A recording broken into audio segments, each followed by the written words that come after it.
नमस्कार मित्रांनो, मी आपल्या सर्वांचे स्वागत करतो माझ्या ई नोकरी संदर्भ या यूट्यूब चॅनलवरती। तर ज्या प्रकारे तुम्ही थंबनेलमध्ये बघताय, सरळ सेवा भरती रिलेटेड आपण जे काही महत्त्वाची माहिती आहे आत्तापर्यंत, ती संपूर्ण माहिती या व्हिडिओमध्ये कव्हर करणार आहोत। तर हा जो व्हिडिओ आहे गट क आणि गट ड या संवर्गातील ज्या विद्यार्थ्यांनी फॉर्म भरलेला आहे त्या सर्वांसाठी महत्त्वाचा असणार आहे। तर या व्हिडिओमध्ये आपण आचारसंहितेमुळे भरतीवर काय परिणाम होणार आहे या पण टॉपिकवरती बोलणार आहोत। तसंच हा जो व्हिडिओ मित्रांनो सर्वांसाठी ज्यांनी सरळ सेवा रिलेटेड जी काही तुम्हाला अपडेट पाहिजे असेल तर ती सर्व अपडेट आपण या व्हिडिओमध्ये शॉर्टमध्ये कव्हर करण्याचा प्रयत्न करणार आहोत। तसेच पेंडिंग रिझल्ट आणि जे काही पेंडिंग एक्झाम आहेत किंवा त्यांची एक्झाम डेट कधी येईल किंवा रिझल्ट कधी येईल, वेटिंगबद्दल काय इन्फॉर्मेशन आहे ती संपूर्ण माहिती आपण या व्हिडिओमध्ये कव्हर करणार आहोत। बघा मित्रांनो, ऑलरेडी आचारसंहितेमुळे भरतीवरती काय परिणाम होणार आहे या टॉपिकवरती बरेचसे व्हिडिओ मी तुम्हाला इथे आपल्या चॅनलवरती मिळून जाईल आणि मी याच्यावरती बरेच टॉपिक कव्हर केलेले आहेत। पण आता कसं रेग्युलरली मी जेव्हा आता मी कमेंट बॉक्समध्ये बघतो तर प्रत्येक विद्यार्थ्यांचं एकच कमेंट असतं की सर पेंडिंग एक्झाम कधी होणार किंवा रिझल्ट कधी लागणार, तर असे मला कमेंट दिसत असतात। तर त्याच्यासाठी मी शॉर्टमध्ये तुम्हाला या व्हिडिओमध्ये संपूर्ण माहिती कव्हर करणार आहोत। आणि तुम्ही आता बघत म्हणजे तुम्हाला पण आता नोटीस होत असेल की मी रेग्युलरली अपडेट देत नाही व्हिडिओमध्ये, कारण आता कसं आहे सध्या तरी काहीच अपडेट नाही आणि त्याच्यामुळे उठलं सुटलं की सरसकट काही पण व्हिडिओ बनवलं हे काही माझ्याने आता जमत नाही।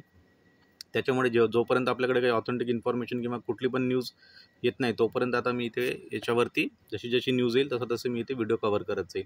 पण आता इथे लास्ट एकदा मी तुम्हाला संपूर्ण माहिती देऊन देतो। आणि जर चॅनलवरती नवीन असाल मित्रांनो, तुम्ही चॅनलला काय करायचं, सबस्क्राईब करायचं आहे। तुमच्या इथे कसं आहे सपोर्टमुळेच मला इथे थोडंसं बूस्ट मिळते। तर बघा आता ही एक न्यूज आहे, याच्यावरती बघा तुम्ही। आता ही तलाठी भरती संदर्भात नाही तर सर्व पदांसाठी ही न्यूज लागू होते। तर बघा याच्यामध्ये बघा आता शॉर्टमध्ये इथे आचारसंहितेनुसार राज्य सरकारला कुठल्याही पदांची नियुक्ती देता येत नसल्याचा नियम असल्याने राज्य सरकारने या संदर्भात केंद्रीय निवडणूक आयोगाकडे पत्रव्यवहार केला होता। आचारसंहिता सुरू होण्यापूर्वीच ही प्रक्रिया सुरू झाली असल्याने या उमेदवारांना नियुक्ती द्यावी अशी विनंती या पत्रात करण्यात आली होती। मात्र या नियुक्तीला मान्यता देता येणार नसल्याचे आयोगातील सूत्रांचे म्हणणे आहे। त्यामुळे उमेदवारांना आचारसंहिता संपल्यानंतर अर्थातच जूनमध्ये नियुक्त्या मिळण्याचे स्पष्ट झाले। तर ही जी बातमी आहे ही तलाठीलाच लागू होत नाही, याचा अर्थ असंच नाही की फक्त तलाठीसाठी, तर इतर बाकीच्या पदांसाठी पण ही सेम न्यूज इथे लागू होणार आहे। आता बघा सार्वजनिक आरोग्य विभागाची पण आता कसं वेटिंग लिस्ट क्लिअर होणार आहे, तर वेटिंग लिस्टबद्दल पण तुम्हाला इथे माहिती येणार आहे। ती लिस्ट येईल मित्रांनो, इव्हन तुमचं डॉक्युमेंट व्हेरिफिकेशन ज्याला आपण DV म्हणतो, त्यामुळे इथे कलर चेंज करतो मी, तुम्हाला दिसत नसेल तर बघा DV पण होऊन जाईल। पण तुम्हाला जे काय म्हणतो आपण त्याला पोस्टिंग जी आहे ती सध्या तर आचारसंहितेमध्ये मिळण्याचे चान्सेस खूप कमी आहेत।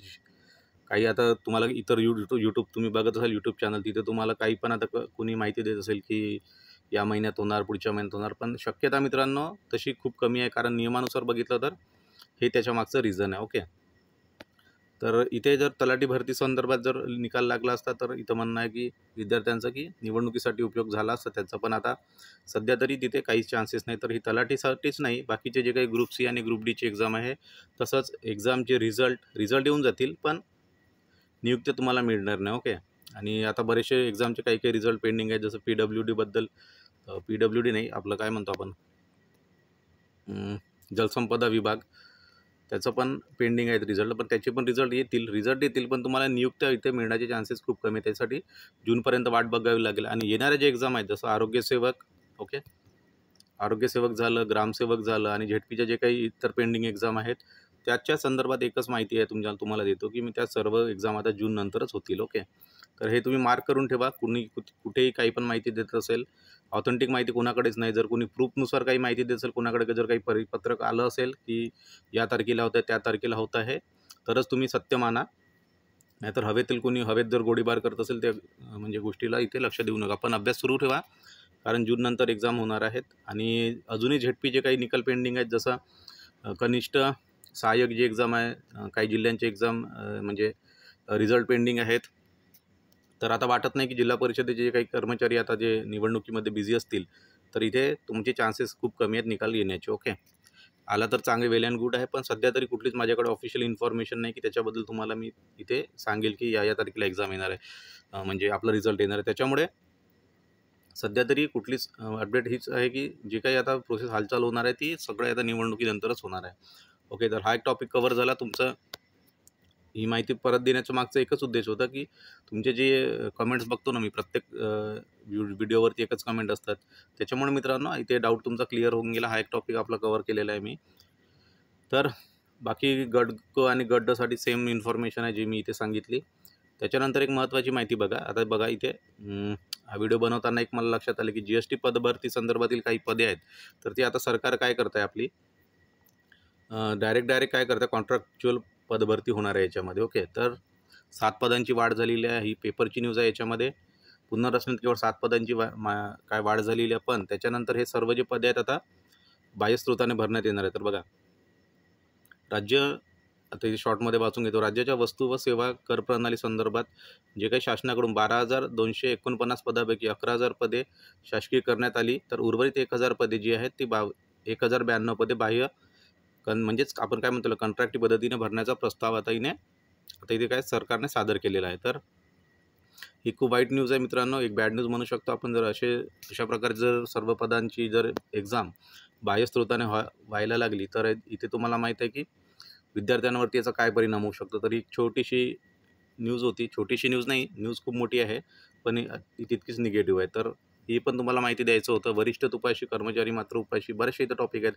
पुनर्रचनेत केवळ 7 पदांची वाढ, MPSC विद्यार्थ्यांवरती बेकारीची कुऱ्हाड, असे इथे वेगवेगळ्या विद्यार्थ्यांचं इथे म्हणणं आहे. तर ही एक न्यूज होती.